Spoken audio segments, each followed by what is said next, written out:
Welcome again, Wildcats. All right, so today we're looking at Wednesday, February 1st, cube and cube root inverses, and that's going to be on page 51. So if you would, pause the video and update your table of contents. All right, I'm assuming now your table of contents are updated, so let's take a look at our notes. All right, so we're looking at cube and cube root inverses, and that's going to be on page 51. All right. Now, as before, there's still 4 ways to find an inverse. Number 1, to graph, we reflect over the y equals x line. Way number 2, use a table which we switch x and y. Way 3, we use algebraic, which is switch x and y and re-solve for y. So if you would, pause the video and update the first 3 ways. All right, now that your first 3 ways are updated, let's take a look at the 4th way. Okay, now the 4th way is composition functions. When f g of x equals x and g of f of x equals x, then we know that f of x and g of x are inverses. Now, on a note, whenever you find inverses, domain and range will always switch. So if you would, pause the video and update your last part of your notes. All right, now for continuing, I assume that your notes are updated, so let's take a look at example 1. All right, so find the inverse of f of x. So you're going to need, before we get started, 2 colors. I'm going to use blue and yellow blue.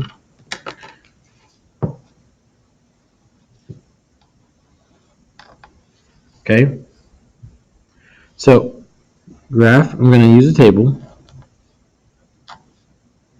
All right. Now we know from transformations that we start the origin, we go up 1, 2, 3, 4, 5. All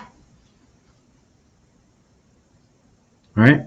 And then since we know it's cubic, we go from that point left 2 down 1, 2, 3, 4, 5, 6, 7, 8. So that point is negative 2, negative 3.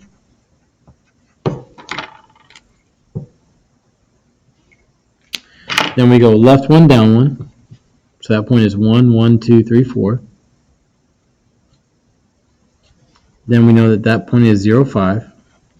We go to the right 1, up 1. So that point is 1, 6. And then we go to the left 2, up 8, which that points off the graph. So we're just going to extend the line going up towards that point. All right. Now, to find the inverse in the table, I want you to look at your notes. And I want you to write down what you think. All right. I'm hoping that you pause the video and you work this, and then you got that when you do the inverse, you switch x and y. So the new x values are negative 3, 4, 5, 6, and the new y values are negative 2, negative 1, 0, 1. So we go to the point negative 3, negative 2, 4, 1, 2, 3, 4, negative 1, 5, 0, 6, 1, all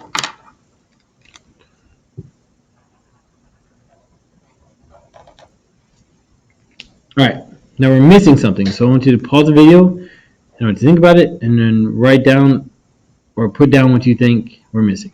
All right, so I'm assuming that you paused the video and you thought, I know what we're missing. We're missing the y equals x line. So y equals 1, 1, 2, 2, 3, 3, 4, 4, 5, 5, 6, 6, 7, 7, 8, 8, 9, 9, 10, 10.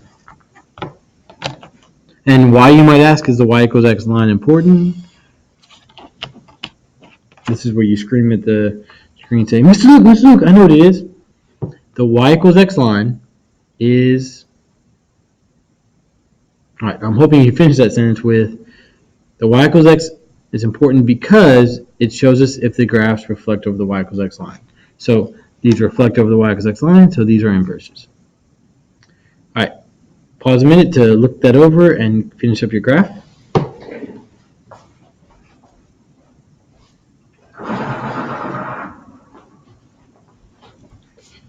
I'm back. All right. Now, I'm assuming that, get that? So let's look at example 3.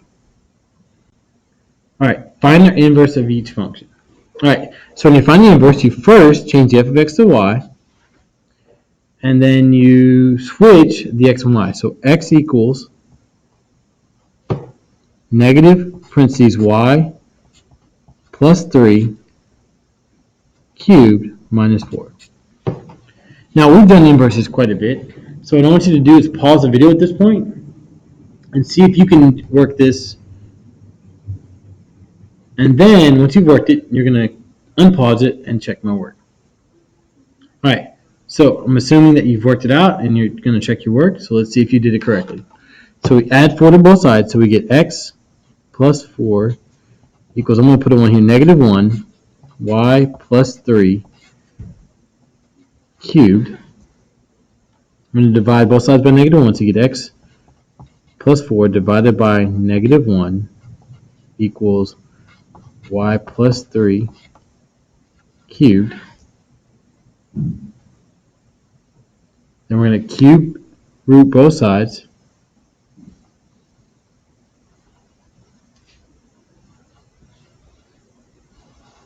Now, this looks really messy and you could leave it that way, but let's just go and divide these by negative 1. So, you get the cube root of 1 divided by negative 1 is negative 1x, and 4 divided by negative 1 is negative 4, and that equals y plus 3. Last step, we're going to subtract 3 from both sides. And I almost forgot the reason why is this becomes the power of 1. So then you get y equals the cube root of negative 1x minus 4 minus 3. And make sure that the minus 3 is outside of the cube root. All right, let me pause the video and update your example 3. All right, let's take a look at example 5. All right, so again, to find the inverse, we change f of x to y. And at this point, I want you to work example 5. And then once you've worked it, then you're going to unpause the video and check your work. All right, so I'm assuming that you've worked it out and you're waiting to see if your work is correct. So let's see if it is. All right, so we switch x and y. So x equals 2 cube root of y plus 3 minus 1. So we add 1 to both sides. So we get x plus 1 equals 2 times the cube root of y plus 3.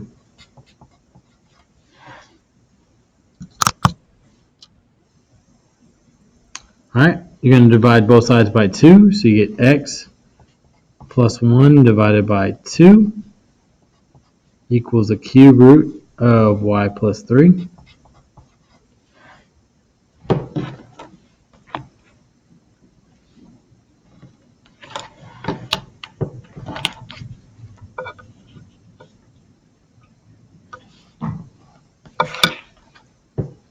All right, then you're going to cube both sides. This becomes the power of 1. Now, when you cube a fraction, you cube the numerator and the denominator. So you get x plus 1 cubed divided by 2 cubed is 8 equals y plus 3. Subtract 3 from both sides, you get y equals x plus 1 cubed divided by 8 minus 3.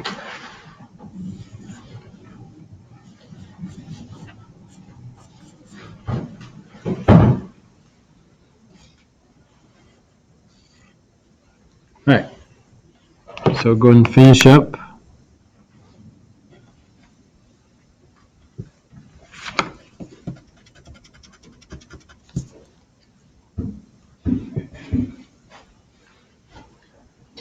Example 5. All right, Now let's take a look at example 7. It says determine by composition whether each pair of functions are inverses. So again, when you're doing fog and golf, I really emphasize at least starting out using different colors. All right, so we're going to do f of g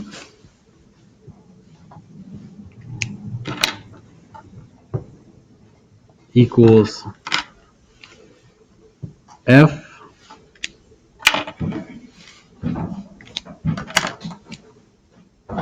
of g of x. What was that? Sorry. I don't know if I told you this before, but I have bellophobia, which is a fear of bells. It's really hard sometimes, especially when you work at a school with lots of bells. But I just work through it. So hopefully none of you have bellophobia. All right. So g of x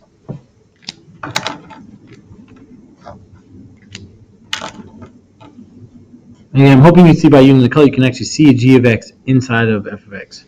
And so that equals, parentheses, the cube root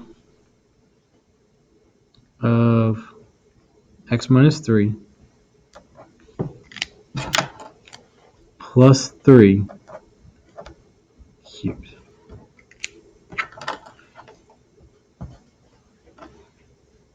Now, at this point, I'm hoping you see, oh my gosh, Mr. Luke, that problem looks crazy. And that problem is crazy. Okay? Well, no, I apologize. I shouldn't have said, oh my gosh. I know it's probably not appropriate language. I'll try to use better language in other videos. So let me try to restate that.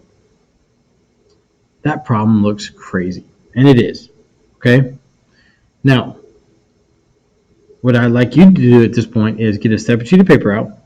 And I want to see if you can work this and get the value of x. Okay, and then show me that work, and we'll have that discussion in class tomorrow. If you can do it, I'm very impressed because to cube this and work it all out, it's a little bit of work, and I don't think it's that easy to do. So if you can do it, that makes you amazing and super awesome. So I expect that all of you will be able to do that since y'all are all amazing and super awesome. So with that, have an inverse of a wildcat